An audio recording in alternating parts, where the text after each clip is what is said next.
Պարոն Սուքիասյան, դուք այս պահին ձեզ հետ միասին գտնվում ենք Էրեբունի ամրոցում, կխնդրեմ ներկայացնեք ինչ ահազանգի հետքերով եք այստեղ։ Մեր այսօրվա շրջայցը կրում է, այսպես ասենք, համալիր բնույթ, շրջայցը մեկնարկել ենք Կարմիր Բլուրից, այնտեղ ֆիքսել ենք զանազան հրատապ խնդիրներ, այդ եղանք Շենգավիթ պատմահանագիտական արգելոց թանգարանում, այժմ Էրեբունի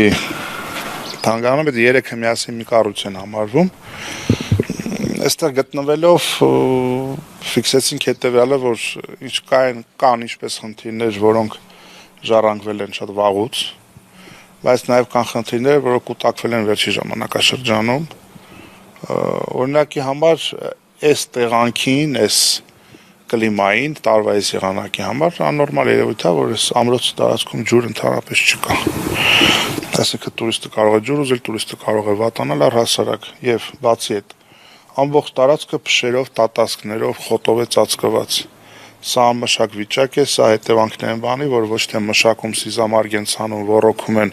ստեղծում են կանաչ տարածություն, ստեղծում են ստվեր, նստարաններ, որ տուրիստը շրջանի ծածկում նաև նստի, նկարվի, հա, եւ այլն, դա որոշակի ժամանցի կուլտուրա է։ Այդ ամեն ինչը չկա, տեսահասկման համակարգ գոյություն չունի։ Տարածքը փաստացիորեն ամբողջական ցանկապատ չունի, այսինքն ցանկացած մեկը կարող է ներթափանցել ու ինչ ասես անել։ Ու նաև նման աղմկոտ դեպքեր են եղել, եթե հիշում եք, ինտերնետային տիրույթում էլ այդ ամեն տեսանյութերը տարածվեցին։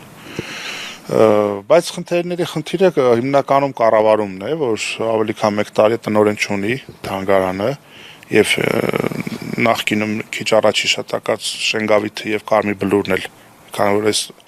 համակարգի մաս են, այդ 3 հատվածն էլ մի կառավարման կենտրոնից է կառավարում, տնօրեն չունի եւ մենք քիչ անց նաեւ կհանդիպենք տնօրենության այս պահին, ովքեր որ այդ կարգավիճակը զբաղեցնում են։ Նրանց հետ կփորձենք խնդիրներին պարզաբանում ստանալ։ Ակնհայտ է, որ այս ուրարտական պատի վիճակն շատ անմխիթար է, այնտեղ խնդրեմ ասել թուփ հաճում, որը նորմալ երևույթ չի, սա կարելի ասել ցանկացած բայ կարող է փլուզվել։ Այստեղ գիտնականների, մասնագետների խոսքը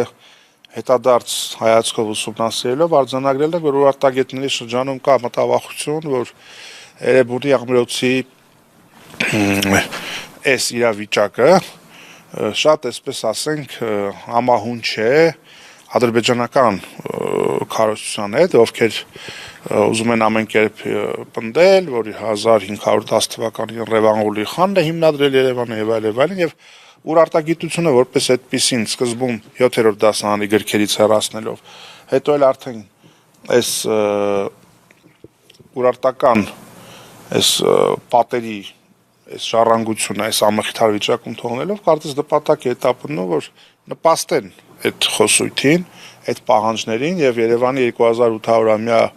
պատմությունը կրճատեն, դարձնեն մոտ այսպես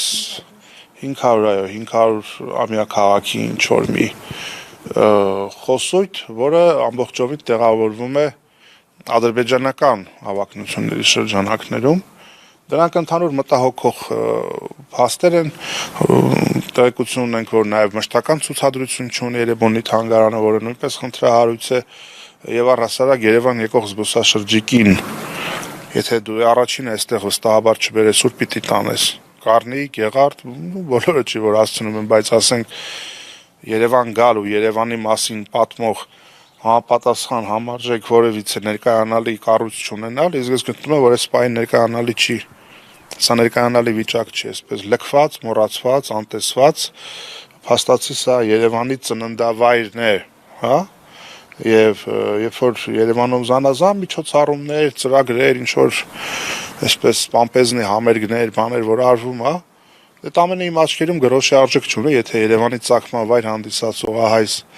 պատմահանագիտական արգելոցները գտնում են նման անմխիթար եւ բարձիթողի իրավիճակում, եւ մեր խնդիրն է եւ մեր նպատակն է տեղում ծանոթանալ խնդիրներին, սեփական աչքերով այդ ամեն ինչը տեսնել, հաշվառել խնդիրները եւ առաջիկայում քաղաքային հավաքանու նիստի ժամանակ եւ առհասարակ մեր ամենօրյա գործունեության մեջ ուշադրության կենտրոնում պահել, խնդիրները բարձրաձայնել եւ փորձել հասնել դրանց շուտապույտ լուծմանը։ Այդ առումով ես տեսնում եմ, որ ահռելի ուսումնասիրման նյութ կա եւ հուսամ տնօրենի ԺՊ-ն որոշակի հստակ տեղեկատվություն կտա եւ նաեւ տեղեկատվություն ունենք, որ կադրերի արտահոսք է եղել մասնագետների, այս ոլորտի մասնագետները, այսպես ասենք, շատ դժվար հայթայթվող մարդիկ են, քիչ են այս ոլորտի մասնագետները, եւ պետք է հասկանալ, եթե մարդիկ հեռանում են, դա ծնող պատճառները։ Ու ես կարծում եմ, որ ֆինանսավորումները աշխատավարձային առումով հաստատապես բարձր նիշայի վրա չի գտնվում, դա էլ է պետք որոշակի քննարկել, ու առհասարակ խնդիրներին համալիր լուծում է պետք, եւ ջուրը, եւ բարեկարգումը, եւ լուսավորությունը, եւ անվտանգությունը, եւ առհասարակ հատվածներ կա, որ պետք է թարմացնել, դարձնել տուրիզմի տեսանկյունից շատ ավելի հետաքրքիր։ Այդ ամեն ինչը շատ ծավալուն աշխատանք է, որը պետք է անել,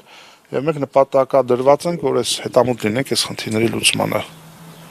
Այնպես որ առաջարկում եմ հիմա փորձենք շրջայցով արդեն իջնել տնօրինության հետ հանդիպել եւ մտնել թանգարան, հասկանալ նաեւ